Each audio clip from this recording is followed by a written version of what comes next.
Dato tricolor. Pues hombre, una semana horrenda, jornada horripilante, la que tuvieron que afrontar nuestros equipos colombianos en las diferentes ramas y categorías de estas competiciones internacionales de la CONMEBOL.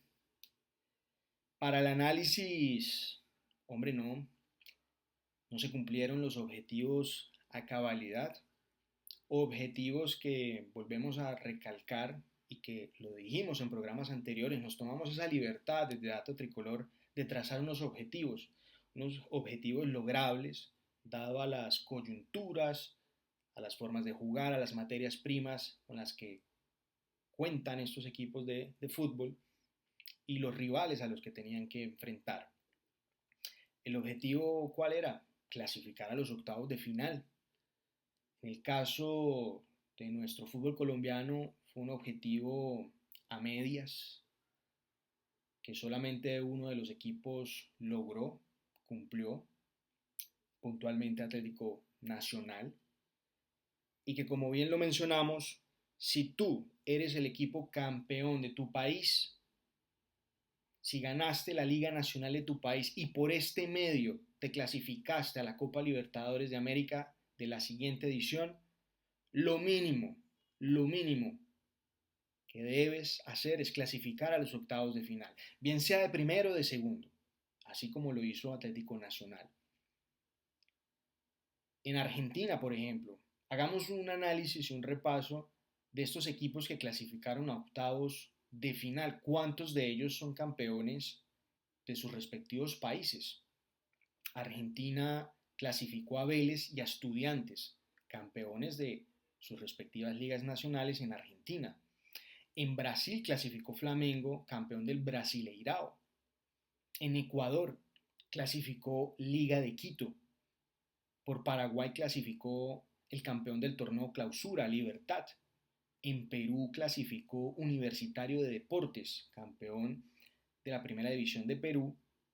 Y en Uruguay clasificó Peñarol, campeón de la primera división de Uruguay. En Colombia, por supuesto, clasificó Atlético Nacional, campeón del Clausura 2024. ¿Qué equipos no clasificaron? Que eran campeones. Hombre, no clasificó Bulo Bulo y Bolívar, los campeones de Bolivia. Por el lado de Chile no clasificó Colo Colo. Por el lado de Venezuela se quedó Deportivo Táchira. Y por el lado de Paraguay, Olimpia, el decano. Y por supuesto, por nuestro lado, el Atlético Bucaramanga. Si bien es cierto que Atlético Nacional logra su objetivo, incluso lo logra con una jornada de anticipación, tenía todo, tenía todo para pasar de primero. Por eso digo que es un objetivo a medias. Cumpliste el objetivo, pero ese partido con Nacional de Uruguay, un Nacional que estaba mermado, un Nacional que no viene bien, que recientemente ha tenido este cambio brusco de técnico, o sea, el contexto se daba en las condiciones de favorabilidad para el conjunto verdolaga y sacar un resultado positivo. Y sacar un resultado positivo porque en el otro partido entre Internacional y Bahía se le dio el resultado que le hubiese permitido, en dado caso de ganar, aspirar a ser primero de grupo y afrontar ese tramo de la Copa Libertadores, en esa instancia de octavos de final, en una posición mucho más cómoda. Porque ahora, siendo el segundo mejor del grupo, si bien clasificaste, tendrás que aguardar al 2 de junio que va a ser el sorteo, contra cuál de estos tiburones te tendrás que enfrentar. A la larga uno se tiene que enfrentar, para ser campeón te tienes que enfrentar con los mejores y contra el que sea, pero también hay tramos, hay instancias en las que es más favorable enfrentar a estos equipos. Entonces, en ese orden de ideas, Atlético Nacional cumplió el objetivo a medias. Y es raro porque cuando tú vas a la data a ver qué fue lo que pasó en ese partido, el resultado es un resultado extraño. Nacional pierde 1-0 en condición de visitante a pesar de tener el 62% de la posesión de la pelota, a pesar de haber generado más de 500 pases, o sea, un 82% de precisión en sus pases, lo que le generó 14 llegadas manifiestas de gol, de las cuales 3 fueron directamente al arco. Y aún así, con todos estos datos positivos, con esta superioridad a nivel numérica de lo que nos muestra la data, Nacional de Uruguay terminó venciéndolo 1-0. Un equipo totalmente disminuido, reducido y que no tenía chances de nada, totalmente eliminado. Y aún así logró doblegar a Nacional. ¿Y cómo lo logra doblegar? Pues jugando como se juegan los partidos de Copa Libertadores. Un ítem en el cual, y que ahora vamos a profundizar cuando hablemos del Bucaramanga, un ítem en el cual volvió a caer el técnico del Bucara, Leonel Álvarez. Y fíjese usted, Nacional de Uruguay metió el bus, interrumpió muchísimo el juego,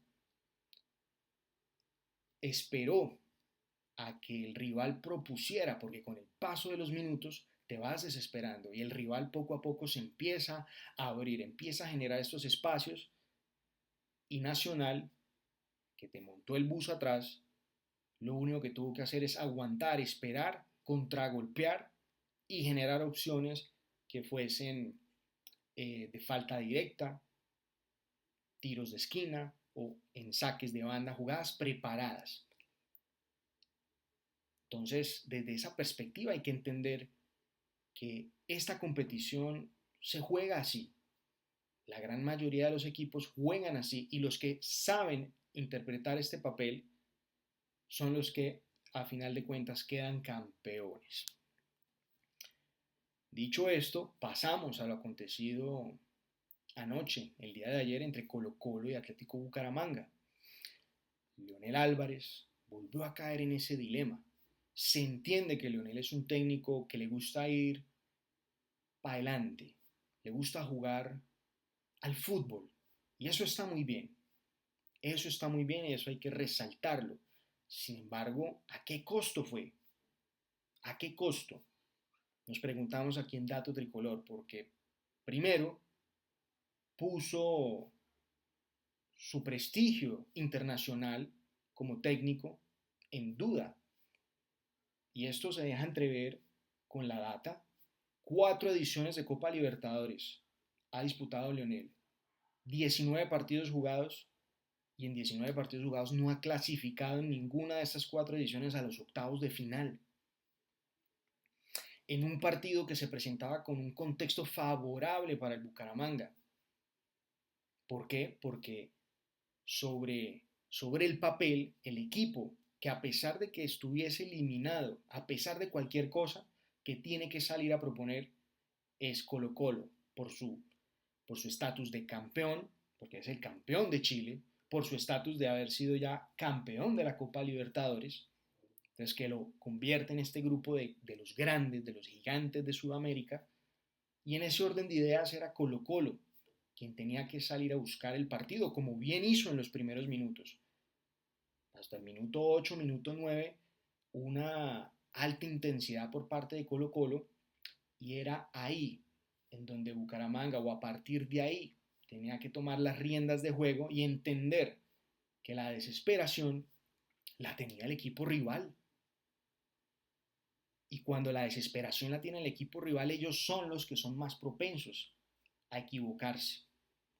Sin embargo, si tú vas con un planteamiento ofensivo, si tú vas con un planteamiento de encarar, de salir sin miedo y demás, pues a este tipo de situaciones te ves sometido. Y eso fue lo que pasó. Entonces, por un lado, vanagloriamos y admiramos que un técnico como Lionel siempre quiera morir con las botas puestas, que le guste buscar jugar bien al fútbol. Eso está muy bien. Pero para el contexto de lo que significaba el pasar a los octavos de final para un equipo como el Bucaramanga, que también curiosamente se le dio el resultado en la ciudad de Avellaneda, puesto que Racing venció en el cilindro a Fortaleza. Bucaramanga con una nómina que, que se le heredó con un chip de la línea de 5, del juego precisamente físico, del juego de aguantar y del juego de contragolpear. Entonces, la materia prima para hacer eso, con esos sí cuentas, y para el contexto de ese partido, de pronto era la mejor decisión. Y en ese orden de ideas, posiblemente se hubiese desesperado más Colo-Colo y Bucaramanga hubiese tenido más chances de generar una opción manifiesta de gol. Sin embargo, como se mencionó anteriormente, Leonel es un tipo que le gusta encarar los partidos con hombría, que le gusta salir a proponer. No en vano puso el 4-2-3-1.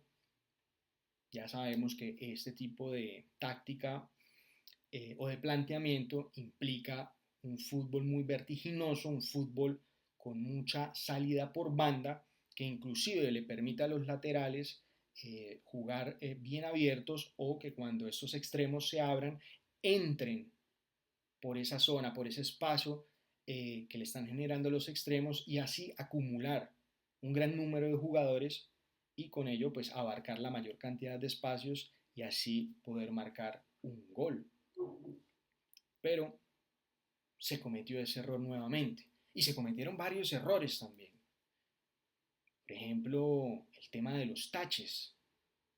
Algo pasó con el staff. No sé si no salieron a revisar la cancha, que se encontraba en unas condiciones húmedas, lo cual implica que tú tengas o cuentes en tu staff con alguien que sepa de eso, que sepa de gramilla, que lleven con 2, 3, 4 botines diferentes y hacer prueba y error. Varios jugadores se vieron inmiscuidos en jugadas donde se resbalaban con frecuencia, y en una de ellas hubo una lamentable jugada que representó una tarjeta amarilla para Aldair Gutiérrez, y ya en otra jugada pues terminan expulsando al futbolista.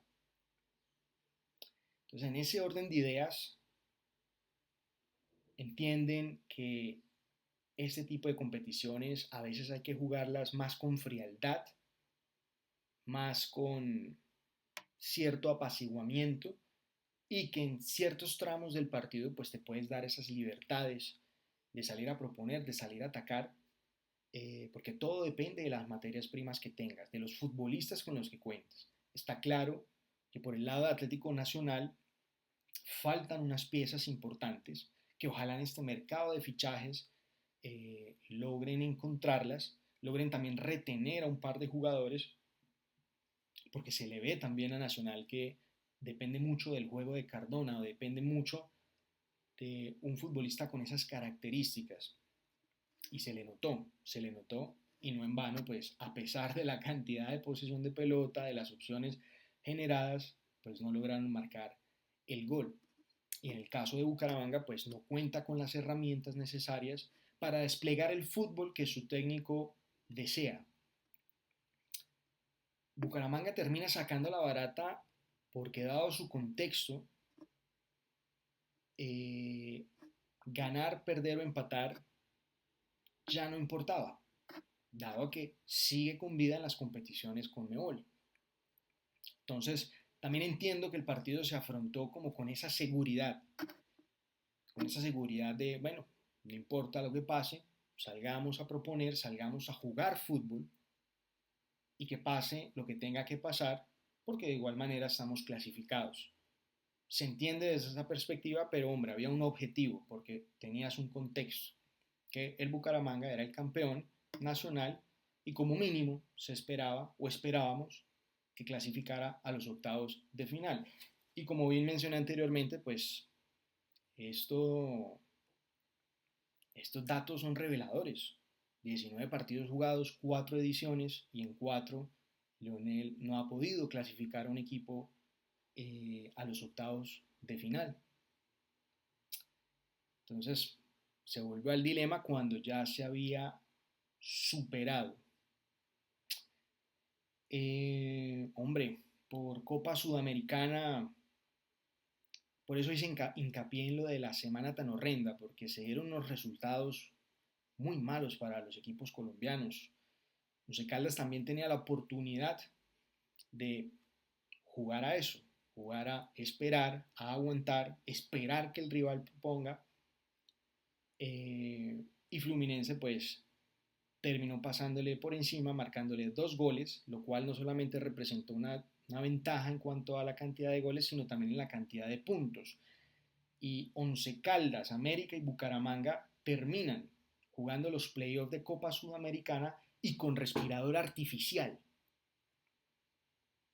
Con respirador artificial, porque para pasar a los octavos de final de Copa Sudamericana, primero tendrán que afrontar un partido en la instancia de playoffs. De pronto el que la sacó más barata fue el Once Caldas. Se tienen que enfrentar al campeón boliviano, que es Bulo Bulo, entre comillas, sobre el papel, porque recuerden que siempre es complicado ir a jugar a los equipos bolivianos en Bolivia. Bucaramanga de pronto le tocó al más, una de las más feas, que es Atlético Mineiro, actual subcampeón de la Copa Libertadores, aunque no atraviesa un buen momento, ¿sabe? Estuve revisando la tabla de posiciones y Atlético Mineiro está por fuera incluso de los 8, va de noveno, décimo, con muchas dudas, dado a que enfrentó equipos de menor calibre como Cienciano y no pudo jugarles o pasarles por encima como se esperaba. Y bueno, y un América con un Bahía que América es un equipo tremendamente superior, lo demostró aquí en el rentado nacional, clasificando de primero, y a nivel continental mostró un fútbol agresivo, abrazador, propositivo, pero como bien se los mencioné anteriormente. Mire, qué buen ejemplo ese también para cerrar esto de las formas de cómo se debe abarcar ciertos tramos o ciertos partidos que se juegan en estas circunstancias. Montevideo, este equipo de Montevideo que jugó con América en el Pascual, venía también sin chances, eliminado, no es nadie. ¿Quién era el que tenía que salir a atacar? ¿Quién era el que tenía que salir a proponer? No solo por jugarse la clasificación, sino porque jugaba de local y también había una mística detrás de ese partido. Y lo mencionamos en Dato Tricolor. América de Cali contra equipos uruguayos jamás ha perdido un partido en competencias con Conmebol contra equipos uruguayos, a lo que se refiere el Pascual. Y fíjese usted, este equipo de Montevideo eh, supo cómo jugar el partido, puso el bus, aguantó y esperó que el reloj hiciera tic-tac, tic-tac. América entró en desesperación y generaba opciones de gol y empezó a rematar a largo, remates de larga distancia, de media distancia y se desesperaba y se desesperaba y en una de esas, error individual y pasaron la factura. Pasaron la factura y casi le cuesta la eliminación al América de Cali. Sin embargo, América siguió presionando, el otro equipo entendió que ya tenía que cerrarse por completo. Pero América también entendió que tenía que ir al todo o nada. Y no en vano mandó esa cantidad de futbolistas, 8 futbolistas al área, a buscar rebotes. Y en una de esas se le encontró Giancarlos Pestaña, que a propósito marcó su primer gol en competiciones con Conmebol, más precisamente en la Copa Sudamericana, y fue el gol que le permite estar con ese respirador artificial al América, un equipo que no debía estar en esas circunstancias, fácilmente pudo pasar de primero en su grupo, pero así es el fútbol. Y ahora se tiene que enfrentar a Bahía en esto de los playoffs para poder pasar a los octavos. Así pues tenemos a 3 equipos colombianos con vida pero con respirador artificial y a un Atlético Nacional que cumplió el objetivo como debe ser, como el titán que es del fútbol colombiano, como el titán que es de la zona merconorte de Sudamérica. Sin embargo, tendrás que enfrentar a un equipo de gran envergadura que te puede representar problemas y que en este tramo de la competición puede ser que te deje eliminado. Yo por ahí también les expliqué, no sé si fue en redes sociales o si fue en un programa, la importancia que es enfrentar a esos equipos que van a disputar el Mundial de Clubes. En la medida en que los enfrenten eh, más tardecito, mejor, dado a que van a venir con el jet lag, van a venir con un cansancio, con una probabilidad de lesión más grande y posiblemente, si son jugadores esenciales, pueden mermar el estilo de juego de estos equipos y pueden hacerle más fácil la tarea al equipo que lo vaya a enfrentar. Entonces ese Mundial de Clubes, por la exigencia, por la cantidad de horas de vuelo de viaje, por las cargas y por los pocos tiempos de recuperación, van a hacer que estos equipos como River o Palmeiras entren a estos tramos de la competición de la Libertadores con un poco más de desgaste. Y es ahí donde hay que aprovechar esos contextos, esos papayazos y darles en la nuca y pasar y seguir pasando hasta llegar a la final, porque al final de cuentas lo que queremos son títulos. El fútbol colombiano necesita títulos. Y eso va para Nacional, Once Caldas, América y Atlético Bucaramanga. Hombre, venga, aquí vamos tachando las temáticas. Copa Libertadores de futsal. También el día de ayer, Sabaneros FC, actual campeón de la Liga de Futsal de Colombia, perdió. Perdió con mucho punto honor, ¿no? Contra Peñarol de Uruguay. El partido culminó 4-4 y en la definición de penales perdimos 3-0. Por eso aquello de semana horrible y jornada horrible para los intereses del fútbol colombiano. Oiga, este equipo de Sabaneros me alcanzó a ilusionar, ¿sabe? Las dos primeras jornadas logró vencer a Colo Colo, logró vencer a AFEMEC.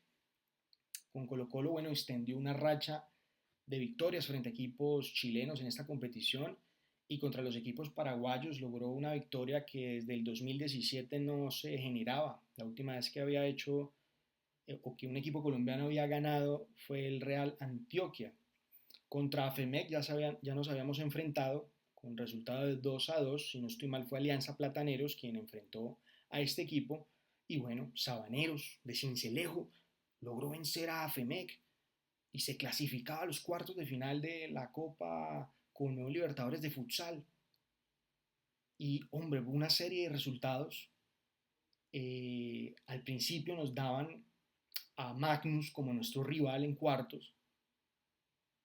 Y yo dije, pucha, ahí se nos complica un poco. Sin embargo, se dieron otra serie de resultados a favor y Sabaneros tuvo que enfrentar a Peñarol. Un Peñarol que se podría decir que es un equipo muy competitivo en esta rama del futsal. Sin embargo, es un equipo ganable. No es como estos titanes del futsal que son los equipos brasileños, porque es prácticamente, o por lo menos para los equipos colombianos ha sido imposible. Nunca les hemos ganado en enfrentamientos directos. Nunca. Es que ni siquiera en penales, hermano. Y bueno, se le presentaba esa oportunidad a Sabaneros y lastimosamente en el punto del penal no se logró el objetivo que, bueno, en el caso del futsal el objetivo trazable eran las semifinales, llegar a las semifinales de la competición. Ya se entiende que en ese tramo pues te vas a tener que enfrentar a un equipo brasileño, un equipo paraguayo, quienes suelen tener mejores nóminas o que han desarrollado un poco más estas ramas del fútbol, o bueno, del futsal, pero era el objetivo mínimo trazable. Y bueno, Sabaneros también se queda a portas de haber logrado algo histórico para el país. Sin embargo, sigue en competición, tendrá que disputar el cuarto, quinto puesto o quinto, sexto puesto Y bueno, ahí estaremos para comentarles cómo son los resultados de nuestros equipos también en estas competiciones de futsal. Volviendo al tema del Bucaramanga, se perdieron hitos increíbles. Ese hito que les había mencionado con anterioridad de que Leonel pudiese ser, o que por esta ocasión Leonel lograra su anhelada clasificación a octavos tras 4 intentos. Otro hito importante que se perdió es que era el partido 100 frente a equipos chilenos. Qué bonito hubiese sido haber hecho una pieza diciendo, hombre, en la celebración de los 100 años de Colo Colo, en el partido número 100, Bucaramanga lo venció, en el partido número 100 frente a equipos chilenos, y en su centenario. Hubiese sido algo muy lindo. Otro hito importante que hubiese acontecido y que ya hay que esperar la próxima ocasión que el Bucaramanga clasifique a una competición como la Copa Libertadores, y es el haber superado en la tabla al Deportivo Pereira y acercarse a su acérrimo rival, que es el Cúcuta.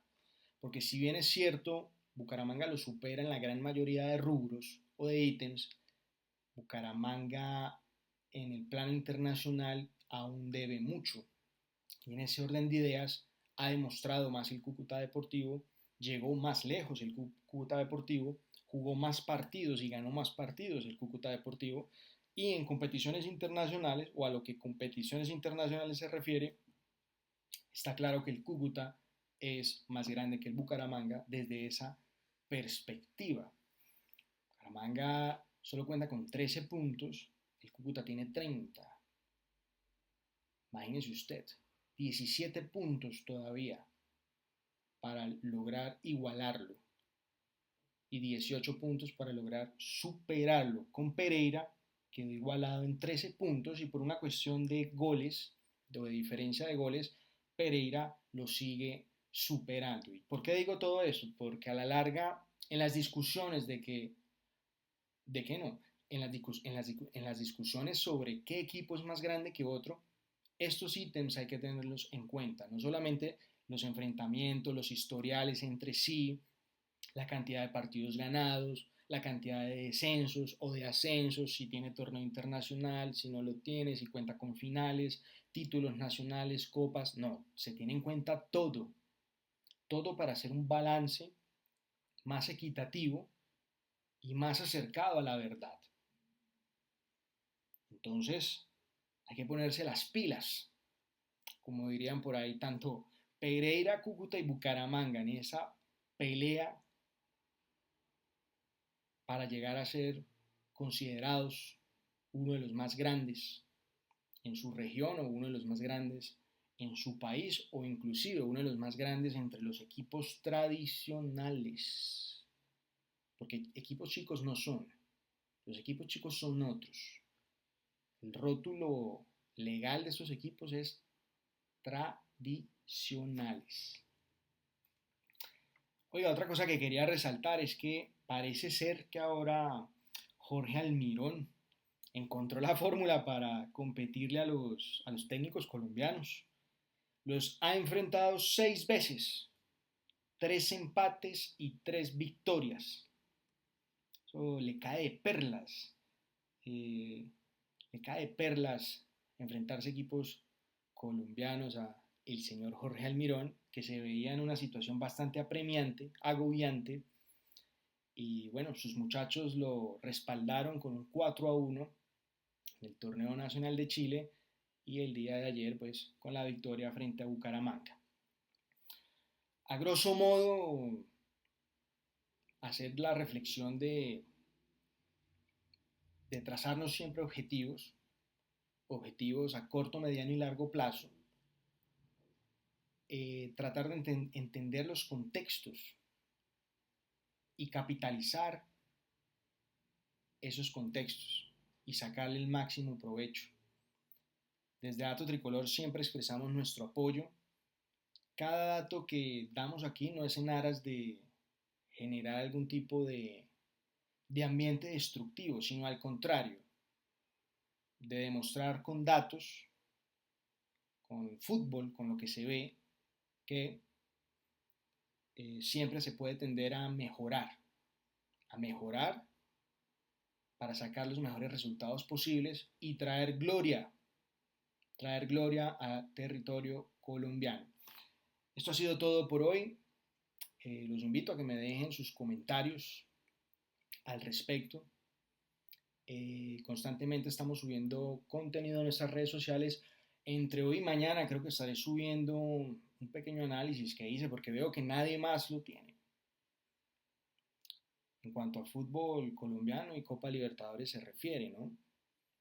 ¿Ustedes alguna vez se han preguntado cuántos futbolistas colombianos o cuál es ese futbolista colombiano que en la jornada 6 en fases de grupo ha marcado más goles? Pues bueno, este y otras preguntas van a ser respondidas a través de nuestras redes sociales en esto, que es el show de la Copa Libertadores, show de la Copa Sudamericana, show del fútbol colombiano en competiciones internacionales, papá. Gran abrazo de gol.